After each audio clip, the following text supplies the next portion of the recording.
Hello my YouTube family. তো প্রথমেই দেখো আমি এক গামলা মাটন নিয়ে বসে পড়েছি। এখানে প্রায় 700 গ্রাম মাটন আছে। আর এদিকে আমি একটা মশলা করে নিচ্ছি। তাতে প্রথমে আমি পেঁয়াজ আর কাঁচা লঙ্কা বাটা দিয়েছি, তারপর আদা রসুনের একটা পেস্ট করে নিয়েছি, সেটা দিলাম আলাদা করে।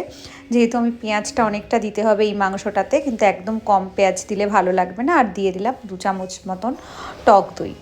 তো এরপরে আমি যেটা করব, আমাকে দিতে হবে একটুখানি জিরে গুঁড়ো আর ধনে গুঁড়ো পাউডার। তার সাথে দিলাম কাশ্মীরি লঙ্কার গুঁড়ো, হলুদ, নুন এবং পরিমাণ মতন একটু সর্ষের তেল দিয়ে এটাকে ভালো মতন ম্যারিনেট করে আমাদেরকে প্রায়, যদি কেউ ওভারনাইট রাখতে পারে তাহলে তো খুবই ভালো, তাহলে মানে মাটনটা খুব ভালো গলবে। আর এর মধ্যে তোমরা একটু পেঁপে বাটাও দিতে পারো। আমি এই মুহূর্তে পেঁপে খাচ্ছি না, পেঁপে দেওয়া হয়নি, বাট তোমরা পেঁপে বাটাও দিতে পারো। আর পেঁপে বাটা দিলে ওভারনাইটের দরকার নেই, 1-1.5 ঘন্টা বা 2 ঘন্টা ম্যারিনেট করে ফ্রিজে রেখে দিলেই হবে। এবার আমি যেটা করব সেটা, আমি ফোড়ন দিচ্ছি সর্ষের তেলে শুকনো লঙ্কা, তেজপাতা, গোটা গরম মশলা, একটা বড় এলাচ, গোলমরিচ দিয়ে একটু যখন ওই গরম মশলাগুলো একটু ভাজা হবে তার মধ্যে দিয়ে দিচ্ছি আমরা পেঁয়াজ, আর তার মধ্যে দিলাম একটু চিনি আর নুন। তারপর দিয়েছি হলুদ।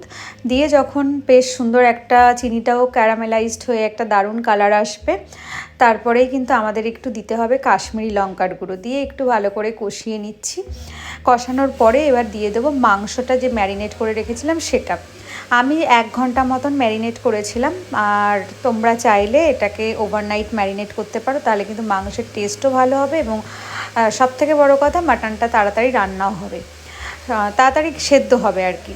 তো এইভাবে এবার আমাদেরকে কোনো বিশেষ অতিরিক্ত জল ইউজ করব না। মাংসটা কিন্তু হালকা আছে, একদম লো ফ্লেমে ঢাকা দিয়ে দিয়ে রান্না করতে হবে।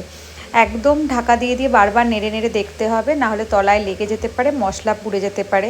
কারণ আমরা বেশি জল ইউজ করব না, মাটনটা থেকে যে জলটা বের হবে সেটা দিয়েই আমরা হালকা আছে নাড়িয়ে নাড়িয়ে ঢাকা দিয়ে দিয়ে রান্না করব। প্রায় 1 ঘন্টা 10-15 মিনিট মতন আমার এই রান্নাটা করতে সময় লেগেছে। এবার আসি গোলবাড়ির মাটন কষার যে একটা ব্ল্যাক কালার হয়, সেই কালারটা করতে চাইলে তোমরা দিতে পারো বেরেস্তা বাটা বা চায়ের লিকারের জল। আমার বেরেস্তা বাটার ফ্লেভার অত বেশি ভালো লাগে না, তো তাই জন্য আমি চায়ের লিকার দিয়েছি। তোমরা চাইলে এটা কালার স্কিপ করে যেতে পারো, তাতেও কিন্তু খুব ভালো টেস্ট হবে, টেস্টের স্বাদের কিন্তু কোনো পরিবর্তন হবে না। তবে অনেক সময় চায়ের লিকার ঠিকঠাকভাবে ইউজ না করলে, ব্যালেন্স না হলে কিন্তু একটা হালকা চায়ের কষটা তিতকিটা ভাব থেকে যায়। আর এবার এই মুহূর্তে আমার প্রায় মাংসটা আমার হয়েই এসছে, প্রায় 60% মতন হয়ে গেছে। আমি আবার নাড়াচাড়া করে করে দেখছি এইভাবে মশলাটা যেন লেগে না যায়, সেই জন্য বারবার করে নাড়তে হবে এরকম। আর এই মাংসটা কিন্তু দুর্দান্ত টেস্ট হয়। আমি এবার একটা সাইডে অলরেডি মাংসের পাশে জল ফোটাতে দিয়েছিলাম, সেটা হয়ে গেলে তার মধ্যে আমি চায়ে কাপ ভিজিয়ে রেখেছি। আমি 1 গ্লাস মতন চা করেছিলাম, কিন্তু আমি কিন্তু পুরোটা দিইনি, আমি অল্প পরিমাণ ইউজ করেছি, মানে হাফ গ্লাস মতন ইউজ করেছিলাম। তোমরা চাইলে চাটা স্কিপ করে যেতে পারো, আর যদি দাও তাহলে ভালো কোয়ালিটির কোনো চা একদম হালকা, বেশি না ফুটিয়ে ইউজ করবে। আর আজকে রাতে যে মাংসটা করেছিলাম এটার টেস্ট কিন্তু দুর্দান্ত হয়েছিল। আর তোমরা চাইলে এটা পরোটা রুটির সাথে তো খুব ভালো লাগবে, ভাত দিয়েও খেতে পারবে। মানে যারা ভাত প্রেমী, যেমন আমি তো ভাত প্রেমী, আমার রুটি বা এগুলো পরোটা কিছুই ভালো লাগে না, সেরকম সেইভাবে আমি ভাত দিয়ে খেয়েছিলাম। তবে পরোটা রুটির সাথে কিন্তু এই রেসিপিটার একটা দারুণ কম্বিনেশান, খুবই ভালো লাগবে খেতে। যাই হোক, তোমরা যারা যারা আজকের এই ভিডিওটা দেখলে তোমাদের কেমন লাগলো, আর কি কি রেসিপি তোমরা দেখতে চাও সেটাও অবশ্যই জানিও।